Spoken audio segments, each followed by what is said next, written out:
Cockroach जनता party के founder Abhijit दीप के अब दिल्ली हाईकोर्ट पहुंच गए हैं। मामला है सीजेपी के एक्स अकाउंट को ब्लॉक किए जाने का और अब सोशल मीडिया की लड़ाई अदालत के दरवाजे तक पहुंच चुकी है। बार एंड बेंच की रिपोर्ट के मुताबिक अभिजीत दीपके ने दिल्ली हाईकोर्ट में याचिका दाखिल कर सीजेपी के एक्स हैंडल पर लगे प्रतिबंध को चुनौती दी है, चैलेंज किया जो विदहेल्ड किया गया उनका अकाउंट। उसको लेकर सरकार ने अकाउंट ब्लॉक करने की बजाय नेशनल सिक्योरिटी कंसर्न्स यानी राष्ट्रीय सुरक्षा से जुड़ी चिंताएं बताई। ऐसी रिपोर्ट्स आई, हालांकि इस पर सरकार का कोई ऑफिशियल स्टेटमेंट नहीं आया। रिपोर्ट के मुताबिक ये याचिका एडवोकेट नकुल गांधी के जरिए दाखिल की गई है और इस पर इसी हफ्ते सुनवाई हो सकती है। यानी एक तरह से देखा जाए तो दिल्ली हाईकोर्ट पहुंचने का जो फैसला अभिजीत दीपके ने लिया है वो सरकार के खिलाफ, सरकारी आदेश के खिलाफ उन्होंने लिया है और सरकारी आदेश के खिलाफ जो कथित तौर पर रिपोर्ट्स के जरिए हम तक पहुंचा है उसके खिलाफ अभिजीत दीपके दिल्ली हाईकोर्ट पहुंच गए। अब सवाल, अकाउंट ब्लॉक हुआ कैसे? तो इंडियन एक्सप्रेस की रिपोर्ट के मुताबिक इंटेलिजेंस ब्यूरो, भारत का आईबी है, उससे मिले इनपुट्स के बाद केंद्र सरकार ने कार्रवाई की थी। आरोप था कि अकाउंट पर, जो कॉकरोच जनता पार्टी का ट्विटर अकाउंट है, उस पर शेयर की जा रही कुछ चीजों से नेशनल सिक्योरिटी यानी राष्ट्रीय सुरक्षा पर असर पड़ सकता है। ये सोर्सेज ने बताया था इंडियन एक्सप्रेस को, उनकी एक्सक्लूसिव रिपोर्ट थी। इसके बाद ministry of electronics and information technology ने आईटी एक्ट 2000 के सेक्शन 69A के तहत एक्ट्स को अकाउंट विदहेल्ड करने यानी प्रतिबंधित करने का निर्देश दिया सीजेपी का जो अकाउंट था उसको।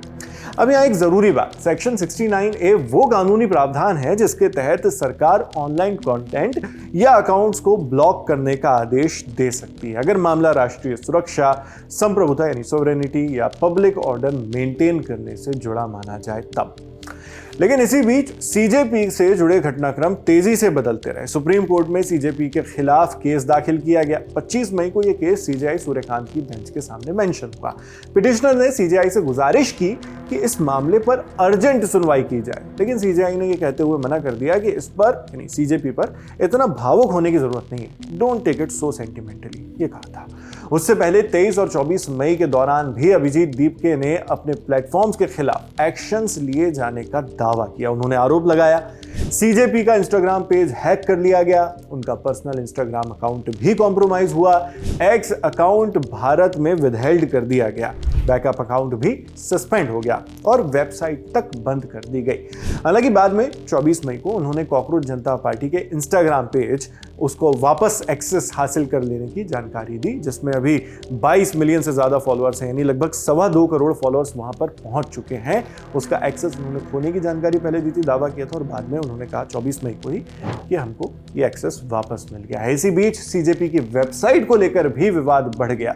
अभिजीत दीपके ने दावा किया कि उनकी वेबसाइट cockroachjntaparty.org बंद कर दी गई है।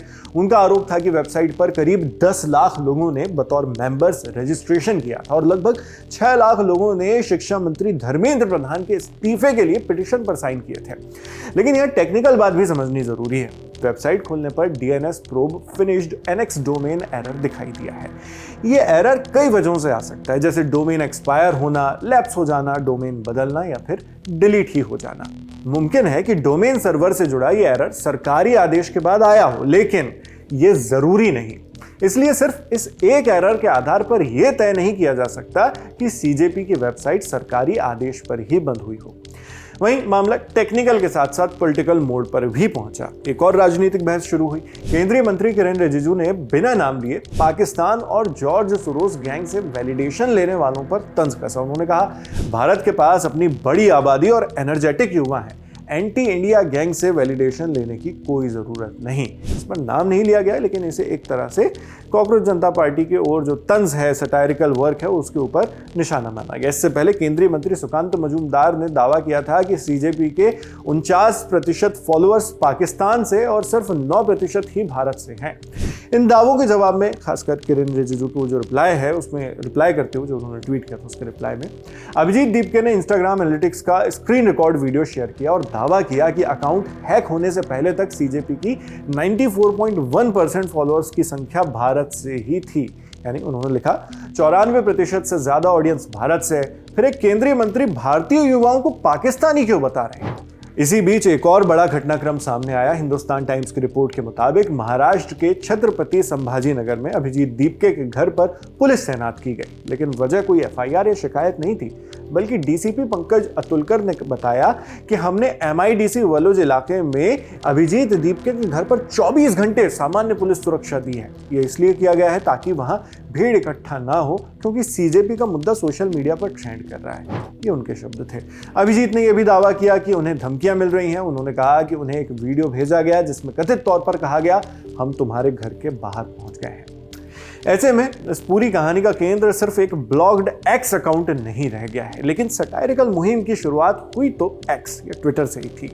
सो एक्स अकाउंट इस घटनाक्रम में एक अहम कड़ी तो है ही, और यही वजह है कि अभिजीत दीपके अपने अकाउंट पर हुए इस एक्शन के खिलाफ दिल्ली हाईकोर्ट पहुंच गए हैं।